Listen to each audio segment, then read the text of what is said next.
नमस्कार। आज हम बात करेंगे उन लोगों और उन आइडियाज की जिन्होंने मिलकर मॉडर्न इंडिया को बनाया।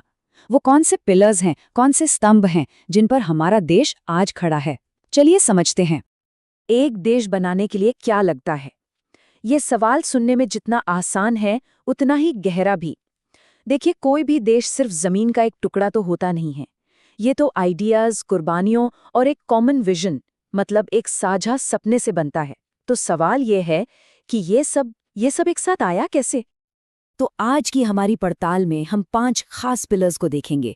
सबसे पहले एक क्रांतिकारी चिंगारी, फिर सबको एक साथ लाने वाली ताकत, इसके बाद इंसाफ की नींव रखने वाले, फिर एक रूहानी गाइड और आखिर में तरक्की का इंजन। यकीन मानिए, इस कहानी का हर हिस्सा अपनी जगह बहुत जरूरी है। तो चलिए शुरू करते हैं हमारे पहले स्तंभ से। और ये जो पहला पिलर है ना, ये किसी एक इंसान के बारे में उतना नहीं है जितना उस आइडिया के बारे में है जो उसने जगाया। हम बात कर रहे हैं उस क्रांतिकारी चिंगारी की। भगत सिंह की कहानी, छोटी सी उम्र लेकिन असर इतना गहरा कि आज भी महसूस होता है। जरा सोचिए उस सीन के बारे में। सेंट्रल लेजिस्लेटिव असेंबली में एक बम फेंका जाता है, लेकिन इसका मकसद किसी को मारना या तबाही मचाना नहीं था। नहीं, इसका मकसद था बहरों को सुनाना, सोए हुए देश को जगाना। ये एक ऐलान था कि बस अब और नहीं। और देखिए, यही सबसे जरूरी बात है। जैसा कि जवाहरलाल नेहरू ने भी कहा था कि वक्त के साथ लोग शायद ये भूल गए कि भगत सिंह ने ठीक ठीक क्या किया था, लेकिन वो ये कभी नहीं भूले कि भगत सिंह किस चीज का प्रतीक थे। वो प्रतीक थे बगावत का, देश के सम्मान का और आज़ादी की उस जिद का जिसे कोई झुका नहीं सकता। वो सिर्फ एक इंसान नहीं रहे, वो एक सिंबल बन गए। अच्छा, क्रांति की एक चिंगारी लगाना एक बात है, लेकिन उस चिंगारी से मिली आज़ादी के बाद बिखरे हुए टुकड़ों को जोड़कर एक देश बनाना, उसके लिए एक बिल्कुल अलग तरह की ताकत चाहिए। और यहीं पर आते हैं हमारे दूसरे स्तंभ। जब देश आज़ाद हुआ तो भारत का नक्शा एक बहुत बड़ी पहेली जैसा था। सैकड़ों अलग अलग टुकड़े, मतलब रियासतें। हर रियासत का अपना राजा, अपने नियम, अपने इरादे। इस पूरे क्योस को, इस बिखराव को एक देश में बदलने की जो जबरदस्त जिम्मेदारी थी, वो आई सरदार पटेल के कंधों पर। अब जरा इस नंबर पर गौर कीजिए। 565, 565 इतनी रियासतें थीं जिन्हें सरदार पटेल को भारत में शामिल होने के लिए मनाना था, समझाना बुझाना था और कहीं कहीं तो थोड़ी सख्ती भी दिखानी पड़ी। ये उनका लौह इरादा और उनकी कमाल की डिप्लोमेसी ही थी जिसने आज के भारत का नक्शा तैयार किया। सच कहूं तो ये एक अविश्वसनीय, एक इनक्रेडिबल अचीवमेंट था। तो ठीक है, हमारे पास एक क्रांतिकारी चिंगारी है और एक ऐसी ताकत है जिसने सबको एक किया, लेकिन एक जुड़ा हुआ देश लंबे समय तक टिका कैसे रहेगा? उसे चाहिए इंसाफ की एक मजबूत नींव, एक foundation of justice. Doctor Ambedkar का जो विजन था न्याय को लेकर, वो किसी किताब से नहीं आया था। वो उनकी अपनी जिंदगी के तजुर्बों से, अपमान की आग से निकला था। बस एक पल के लिए सोचिए, एक छोटा बच्चा है, क्लास में बैठा है, उसे प्यास लगी है, लेकिन वो खुद पानी नहीं पी सकता। उसे एक चपरासी का इंतजार करना होगा क्योंकि उसे अछूत माना जाता है। इस एक अनुभव ने उनकी पूरी जिंदगी का मिशन तय कर दिया।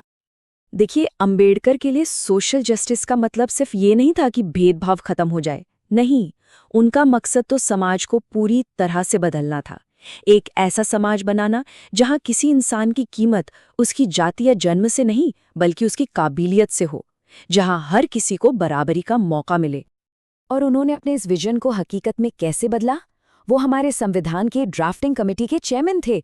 उन्होंने पक्का किया कि आज़ादी, बराबरी और भाईचारे के ये सिद्धांत भारत के कानून की आत्मा बने। उन्होंने संविधान को सिर्फ एक कानूनी किताब नहीं, बल्कि एक जिंदा दस्तावेज बनाया जो वक्त के साथ देश की जरूरतों के हिसाब से बदल सके। अब किसी भी देश को सिर्फ कानून और सरहदों की जरूरत नहीं होती, उसे एक आत्मा की भी जरूरत होती है, एक फिलॉसफी जो उसे रास्ता दिखाए। और ये बात हमें ले आती है हमारे चौथे स्तंभ तक। स्वामी विवेकानंद ने एक बहुत जरूरी काम किया। उन्होंने एक पुल बनाया भारत की पुरानी गहरी फिलॉसफी और मॉडर्न दुनिया के बीच। उन्होंने वेदांत के अद्वैत जैसे सिद्धांतों को लिया, मतलब ये आइडिया कि हम सब एक हैं, और उसे आज की दुनिया के लिए प्रैक्टिकल बनाया।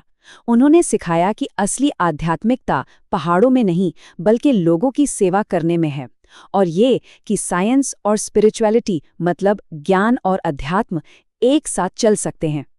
तो ठीक है, हमारे पास एक कानूनी और एक रूहानी बुनियाद तैयार है, बहुत मजबूत। लेकिन 20वीं सदी में आगे बढ़ने के लिए और भविष्य में दौड़ने के लिए भारत को एक इंजन की जरूरत थी, एक ऐसा इंजन जो उसे तेजी से आगे ले जाए।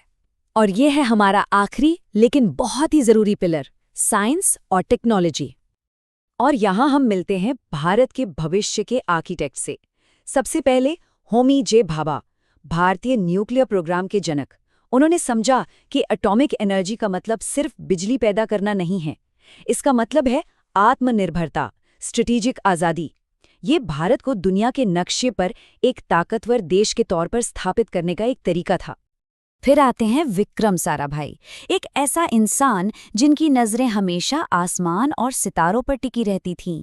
उन्होंने एक ऐसे भारत का सपना देखा जो स्पेस तक पहुंचे, और उन्होंने इंडियन स्पेस प्रोग्राम की नींव रखी।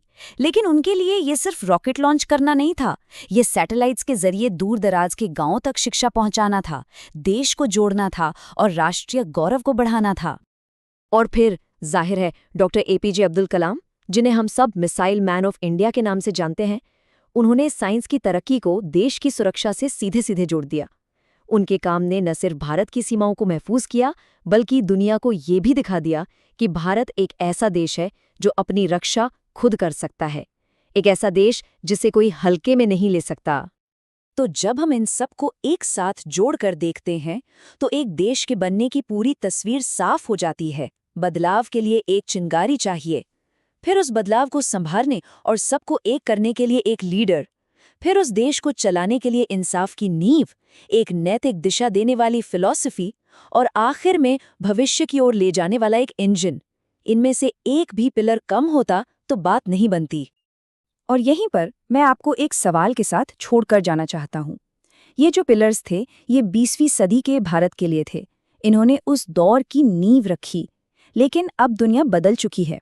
तो सवाल ये उठता है कि 21वीं सदी के भारत के लिए, आने वाले कल के भारत के लिए हमें कौन से नए स्तंभ बनाने होंगे।